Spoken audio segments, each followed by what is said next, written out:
All right, so there's one big thing I want to say before I get into the politics of this and get into the blame of this.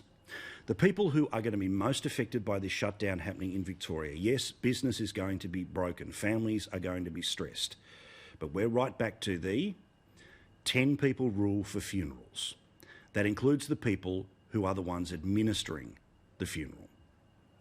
How many lives were not honoured because of the rules that were put in place for so long? How many exceptions to the rules will there be? This is the hardest of all of the restrictions that are about to be put in place. Perhaps not the most inconvenient to your daily life, but to the person who you love the most, or a person who is about to leave us in the next 6 weeks, they will not be honoured in the way that they should be. And that in and of itself is a disgrace. So here are the 6 reasons about how we got here and how there are people to blame. First, Victoria hid under the doona for too long. Remember when the entire country was able to start to go and visit their mothers for Mother's Day, but in Victoria, no, you weren't allowed to visit your mother for Mother's Day. So the pent-up aggression meant that the second that you were able to go and reunite with your mum, guess what people did? They went and did it, and in some communities they did it in particularly large numbers. The second reason, there has been one rule for them and one rule for the people who actually have followed the rules that have got us to this place. At the start of June, there was those Black Lives Matter protests that happened in Melbourne. Now, thankfully, the virus didn't explode after those things, but they sent a clear message that if nobody gets a fine when you stand this close, and apparently if the cause is good enough and there's enough of you, as Daniel Andrews said, they won't police these things.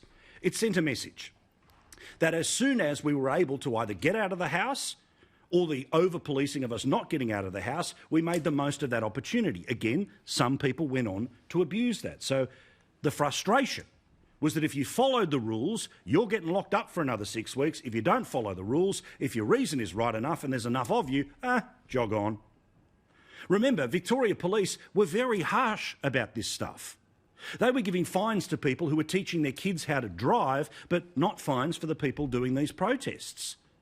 They were policing people who were fishing on the Mornington Peninsula just days after the photos that I have just shown you. This was the unequal and excessive policing of restrictions that meant you couldn't play golf by yourself, but you could protest in the middle of the city. Apparently, wokeness is like a high-vis vest when it comes to dealing with this virus. The third, the decision was made by the Victorian government, and someone must be held responsible for the use of private security guards in the quarantine hotels. Someone made that decision. There was even a moment when they started to realise this wasn't the right thing. They were going to call in the ADF, but the Victoria Police Union talked their political leader out of that decision, even though it was not the job being done by Victoria Police. Victoria Police were not the ones that were guarding the hotels with the people who were coming back with the virus from overseas. Victoria Police were pulling people over who were apparently driving too far while teaching their kid to drive, and as I showed you, going after people who were going for a fish or, God forbid, playing golf. And then there's the obvious breakdown. The disgrace that was those private security guards who ended up having sex with the people who they were supposedly trying to keep away from other people. They got the coronavirus because they were able to move people around as they started to share rooms. This became a global story. This is a headline from a London newspaper. These private security firms as well are accused of putting in timesheets for people who didn't exist and overclaiming for the guards who were there. Again, no accountability. Not one person has lost their job for a mistake that has now led to the entirety of the city of Melbourne being locked down. If that was a terrorist threat, somebody would have been in jail before they'd finish typing it out on their computer. But in this situation, it's business as normal. And the sixth reason, there wasn't enough communication in languages other than English. Now, we can have a debate about whether, of course, English is the national language and you should learn in order to better inculcate yourself with the community, but that's not a rule that exists right now.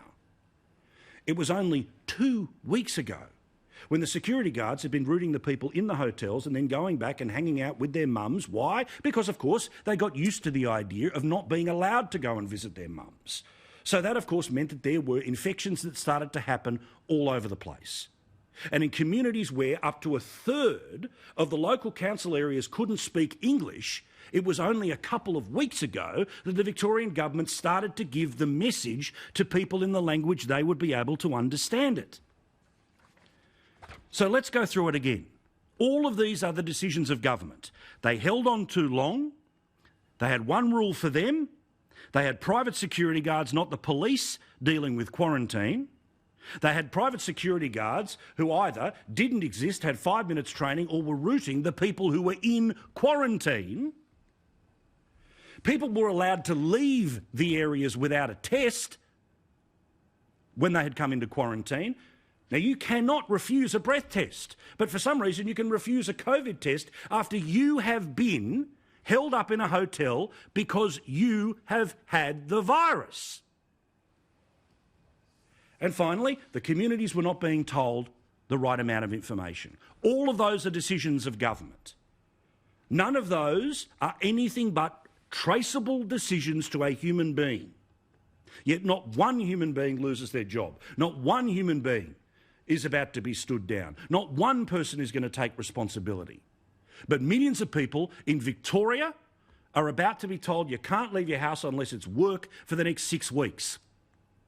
People are told that they can't drive across, frankly, an imaginary line to be able to go and visit grandparents on the other side of the New South Wales or Victoria border. Troops are being sent to the South Australia and Victoria border. When Daniel Andrews was asked one question today, you would think, after 6 massive mistakes, sorry would be an easy word. Oh no, but for Chairman Dan, it's the hardest word to speak. Are you sorry to Victorians? I'm very sorry that we find ourselves in this position. I would just, with the greatest of respect, put it to you though, that getting this virus and dying from it is very onerous too. Like, this is challenging. I get it. I know that. I understand that. I didn't want to be in this position. No Victorian does. But let's not see this as simply an inconvenience. It's much more than that. It's a pandemic, and it will kill thousands of people if it gets completely away from us. And that'll be more than inconvenient. That'll be tragic. We don't want that. We can avoid that, but we all have a part to play in that. I'm sorry for holding on too long. I'm sorry for the unequal application of justice. I'm sorry for the private security guards. I'm sorry for the lack of testing when they left, and I'm sorry for not telling people in a language that they would understand what the rules are. See? I did it, Dan, and it takes 15 seconds.